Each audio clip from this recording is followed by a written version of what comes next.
हमारी संस्कृति, हमारी पहचान। यज्ञ, योग, आयुर्वेद सदा रहे हमारे साथ। भारत के प्राचीन ग्रंथों एवं आधुनिक विज्ञान का दिव्य संगम, यज्ञ महिमा।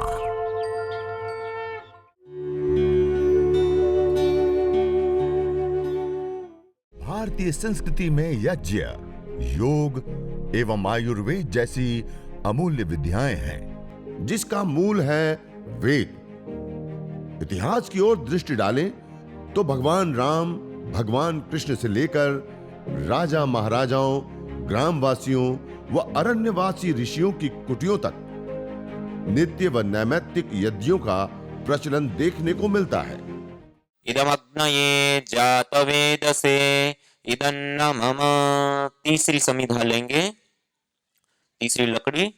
ओम तन्त्वा समिद्भिरंगिरो घृतेन वर्धयामसि बृहच्छोचाय विष्ठ्य स्वाहा। इदमग्नये अंगिरसे इदन्न मम। तीनों समिधाओं का आधान करने के बाद अब हम 5 घी की आहुति प्रदान करेंगे। और घी की आहुति इस प्रकार से देंगे कि ये अग्नि बूझनी नहीं चाहिए, अच्छे से प्रदीप्त हो और नीचे तल में भी घी चला जाए, ऐसे नहीं, ऐसे लकड़ियों के ऊपर और बीच में इस प्रकार से घी देंगे कि वो अग्नि अच्छे से प्रदीप्त हो। ओम अयंत इद्म आत्मा जात वेदस्तेनेद्य स्ववर्धस्व चेद्वर्धय चास्मान् प्रजया पशुभिर्ब्रह्म वर्चसे नान्नाद्येन समेधय स्वाहा। इदमग्नये जातवेदसे इदन्न मम। ओम अयंत इद्म आत्मा जातवेदस्तेनेद्य स्ववर्धस्व चेद्वर्धय चास्मान् प्रजया पशुभिर्ब्रह्म वर्चसे नान्नाद्येन समेधय स्वाहा। इदमग्नये जातवेदसे इदन्न मम। ओम अयंत इद्म आत्मा जातवेदस्तेनेद्य स्ववर्धस्व चेद्वर्धय चास्मान् प्रजया पशुभिर्ब्रह्म वर्चसे नान्नाद्येन समेधय स्वाहा। इदमग्नये जातवेदसे इदन्न मम। ओम अयंत इद्म आत्मा जातवेदस्तेनेद्य स्ववर्धस्व चेद्वर्धय चास्मान् प्रजया पशुभिर्ब्रह्म वर्चसे नान्नाद्येन समेधय स्वाहा। इदमग्नये जातवेदसे इदन्न मम। ओम अयंत इद्म आत्मा जातवेदस्तेनेद्य स्ववर्धस्व चेद्वर्धय चास्मान् प्रजया पशुभिर्ब्रह्म वर्चसे नान्नाद्येन समेधय स्वाहा। इदमग्नये जातवेदसे इदन्न मम। पंचघृत आहुति के बाद अब हम जल प्रोक्षण, जल सिंचन करेंगे। श्रु को छोड़ दीजिए, अपने राइट हैंड, जमना हाथ की अंजलि में जल लेंगे और प्रथम मंत्र से वेदी के पूर्व दिशा में दक्षिण से उत्तर की ओर जल सिंचन करेंगे।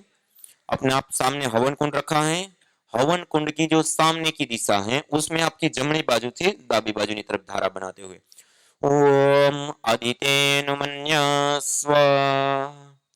पानी हवन कुंड के अंदर, घी के पात्र में या सामग्री के अंदर एक बूंद भी नहीं गिरना चाहिए। दूसरी बार जल लेंगे और वेदी के पश्चिम दिशा में, हवन कुंड के पश्चिम दिशा, आपके और हवन कुंड के बीच में आपकी जमनी बाजू से दाबी बाजू की तरफ ओम अनुमतेनुमन्यस्व। अब तीसरी बार जल लेंगे और वेदी के उत्तर दिशा में, मानी आपका जो दाबा हाथ है वो साइड है, उस दिशा में आपकी ओर से सामने की साइड में धारा बनाते हुए जल सिंचन करेंगे। ओम सरस्वत्यनुमन्यस्व। अब चौथी बार जल लेंगे और मंत्रोच्चारण के बाद परिक्रमा क्रम से हवन कुंड के चारों दिशाओं में जल सिंचन करेंगे। ओम देव सविता प्रसुव यज्ञम प्रसुव यज्ञपतिम भगाय दिव्यो गंधर्वः केतपुः केतं नः पुनातु वाचस्पतिर्वाचन्नः स्वदतु। परिक्रमा क्रम से हवन कुंड के चारों दिशाओं में जल सिंचन। आइए अब गाय के घी की आहुति देंगे। अपने हाथ में लंबी डंडी वाला चम्मच, श्रुवा इसको बोलते हैं। क्या बोलते हैं इसको? जिसे हम लेखनी पकड़ते हैं ना, कलम, ऐसे पकड़िए, फिर प्रथम उंगली को ऐसे सीधा कर दीजिए, मानी अंगुष्ठ और प्रथम उंगली के मूल में छोर रहेगा और मध्यमा उंगली के प्रथम जोड़ के ऊपर ऐसे शुरुआ रहेगा और ऐसे अंगूठे से दबा देते। ऐसे ओम, जब मंत्र से पहले ओम बोलते हैं तब घी लेते हैं, मंत्र के अंत में जब स्वाहा बोलेंगे तो घी की आहुति प्रदान करेंगे। ओम अग्नये स्वाहा इदमग्नये इदन्नमम। ओम सोमाय स्वाहा इदं सोमाय इदन्नमम। ओम प्रजापतये स्वाहा इदं प्रजापतये इदन्नमम। ओम इंद्राय स्वाहा इदमिंद्राय इदन्नमम। अब एक हवन कुंड के ऊपर एक व्यक्ति गाय के घी की आहुति देंगे और बाकी सब लोग, आपके पास जो जड़ी बूटियां हवन सामग्री रखी है, मध्यमा, अनामिका और अंगुष्ठ, जमना हाथ की, दाएं हाथ की 3 उंगलियों से ऐसे सामग्री लेंगे और जब मंत्र के अंत में स्वाहा बोलते हैं तो स्वाहा के साथ ऐसे आहुति देंगे। ऐसे नहीं देनी है, ठीक है, उल्टे हाथ से नहीं देंगे, ऐसे सीधे हाथ से ऐसे आहुति देंगे और सामग्री उतनी मात्रा में लेंगे कि अग्नि प्रभावित नहीं होनी चाहिए। अग्नि अब बूझनी, बीच में भी गाय के घी की आहुति देनी पड़े, बीच में लकड़ी लगानी पड़े, कुछ भी करना पड़े, अब ये अग्नि को हमें बूझने नहीं देना है। ओम अग्निर्ज्योतिर्ज्योतिरग्नि स्वाहा। ओम अग्निर्वर्चो ज्योतिर्वर्च स्वाहा। ओम स्वाहा।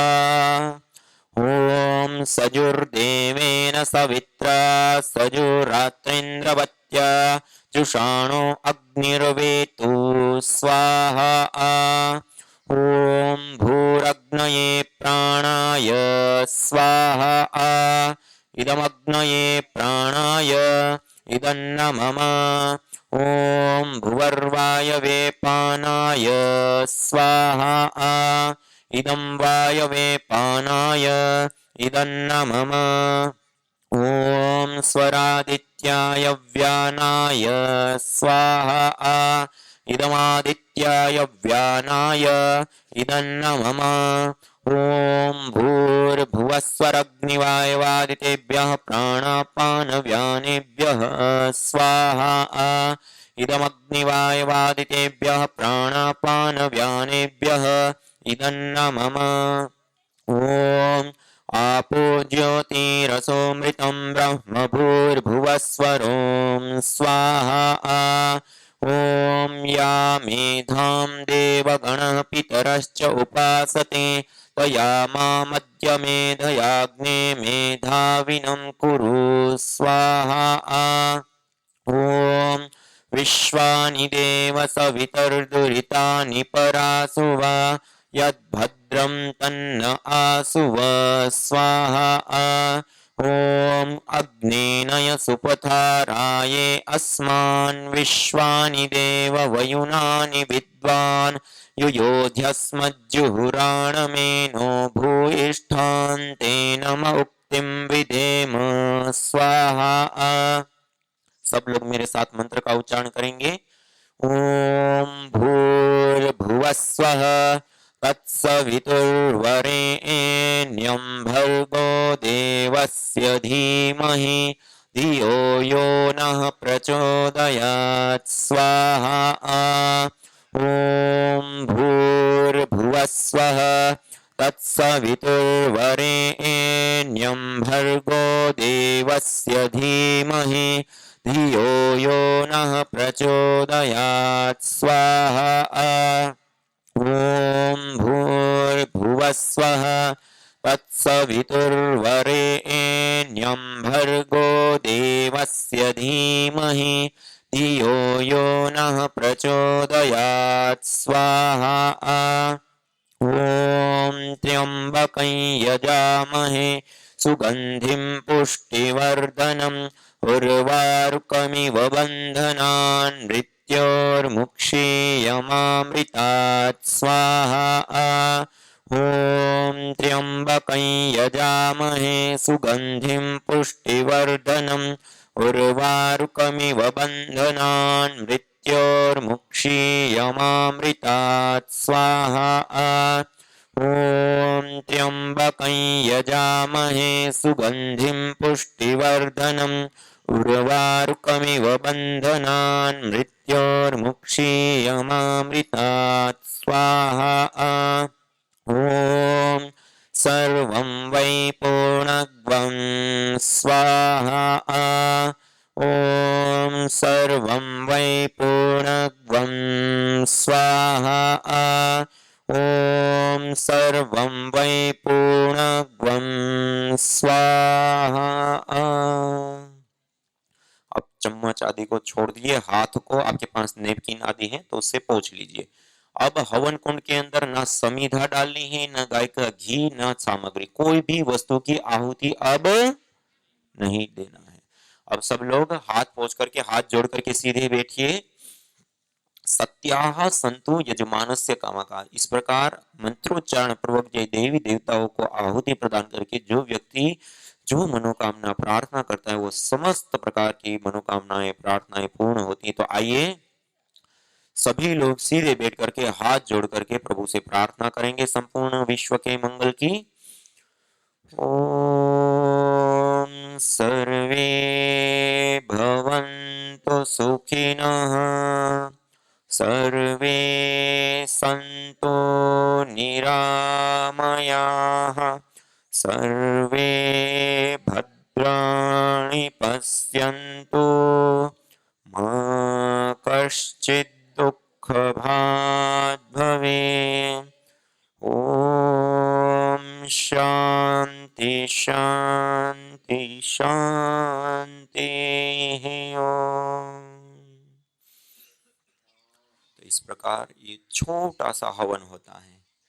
हर रोज हम करते हैं तो 5 से 10 मिनट लगती है। अन्य हम यज्ञ करते हैं तो कितनी लंबी सी लिस्ट देते हैं ना। इस यज्ञ को करने के लिए 3 चीजें चाहिए, एक समिधा लकड़ी, गाय का घी और जड़ी बूटियां। ये 3 चीजें हैं तो आप देव यज्ञ और चिकित्सा यज्ञ दोनों को कर सकते हैं। और इसके लिए कोई ब्राह्मण पंडित पुजारी की आवश्यकता हम स्वयं अपने हाथों से कर सकते हैं। सरल लगा, नहीं लगा? हाँ, ये बिल्कुल छोटा है, सरल है। और इसमें भी हमने बहुत सारे अलग अलग मंत्रों का उच्चारण किया। वैसे 16 आहुति देव यज्ञ की होती है और उसके बाद गायत्री मंत्र तो सबको आता है ना, महामृत्युंजय मंत्र भी सबको आता है। उसी से ही 11 आहुति, 21 आहुति, 51 आहुति, 108 आहुति प्रदान करके इस देव यज्ञ को संपन्न किया और चिकित्सा यज्ञ कर लिया। और चिकित्सा यज्ञ करते हैं तो उसमें रोगानुसार जो अलग अलग जड़ी बूटियां होती हैं उन जड़ी बूटियों की आहुति देते हैं। जैसे आपके सामने अलग अलग रखी है ना जड़ी बूटियां, जैसे एक तो हवन कुंड की पूरी किट है, ये पूरा का पूरा हर रोज हमें करना है तो पूरा जैसे आचमन पात्र भी, कॉपर के कलश, आचमन चम्मच, गाय के घी के लिए अलग से पात्र से लेकर के सामग्री के लिए प्लेट से लेकर दीपक और सब चीजें, इसमें बहुत सारा सामान आता है। ये पतंजलि हवन किट है। इसके अंदर हर रोज हवन करने के लिए जो भी आवश्यक सामान होता है धातु का वो सारा हमें मिलता है और हवन का पंपलेट भी उसमें साथ में आता है। इसी प्रकार से ये रोगानुसार अलग अलग जड़ी बूटियां हैं। जैसे अलग अलग जड़ी बूटियों में ये वातेष्टि, जिनको घुटनों में दर्द, कमर में दर्द, सर्वाइकल स्पॉन्डिलाइटिस आदि रोग रहते हैं, तो आप इस हवन सामग्री से हवन करके मेडिकेटेड एयर करके उसमें आप अनुलोम विलोम, भस्त्रिका, कपालभाति इस वायु को आत्मसात करते हैं तो वो बीमारी बहुत शीघ्रता से दूर हो जाती है। इसके अंदर वो मॉलिक्यूल्स और कंपोनेंट्स होते हैं। और आपको बताया ना सबसे ज्यादा और इंपॉर्टेंट आहार कौन सा होता है हमारा? वायु। और उस वायु के माध्यम से मेडिसिन लेने का ही तरीका है।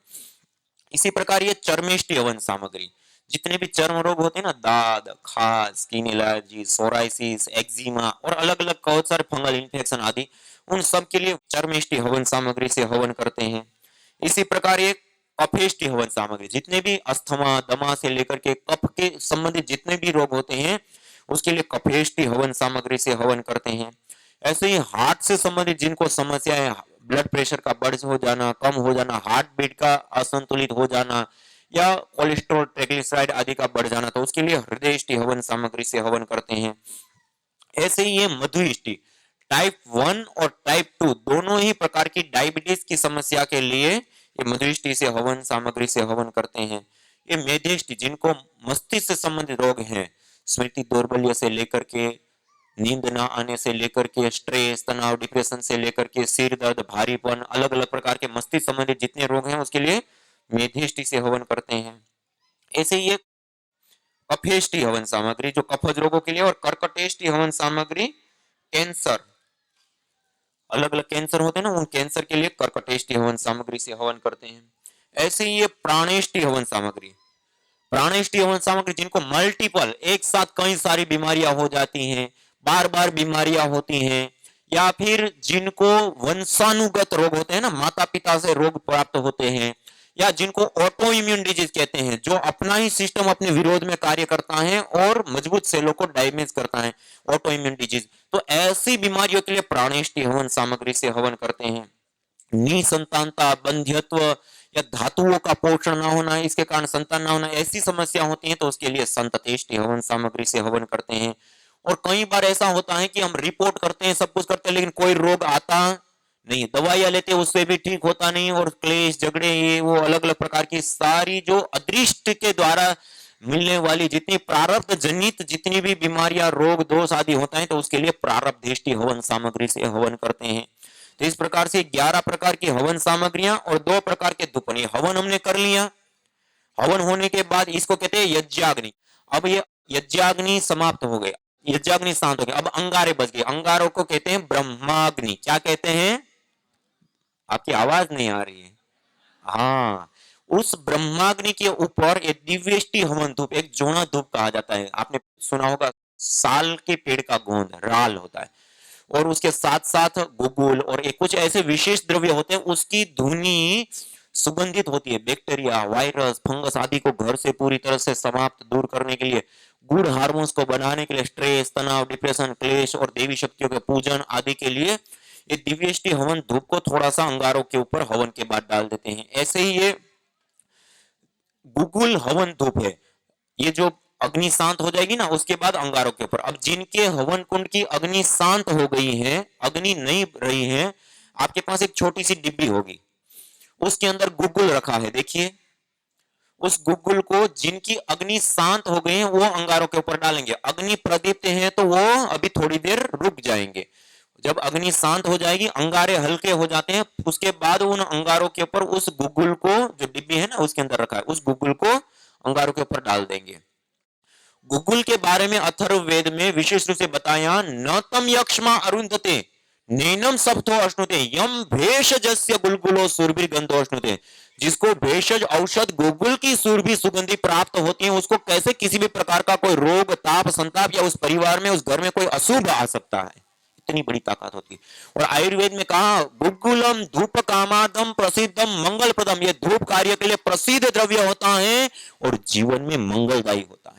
और बाह्याभ्यंतर देहस्य शोधनार्थम प्रकल्पित, शरीर के बाह्य और आभ्यंतर दोनों प्रकार के शोधन के लिए इसकी धुनी की जाती है। और घृत गुलगुलो होमे च सर्वोत्पातादिर मर्दनम, घी और गुगुल का हवन करने से सभी प्रकार के प्राकृतिक उत्पात शांत हो जाते हैं, जो प्रकृति में असंतुलन होता है ना उसका संतुलन हो जाता है।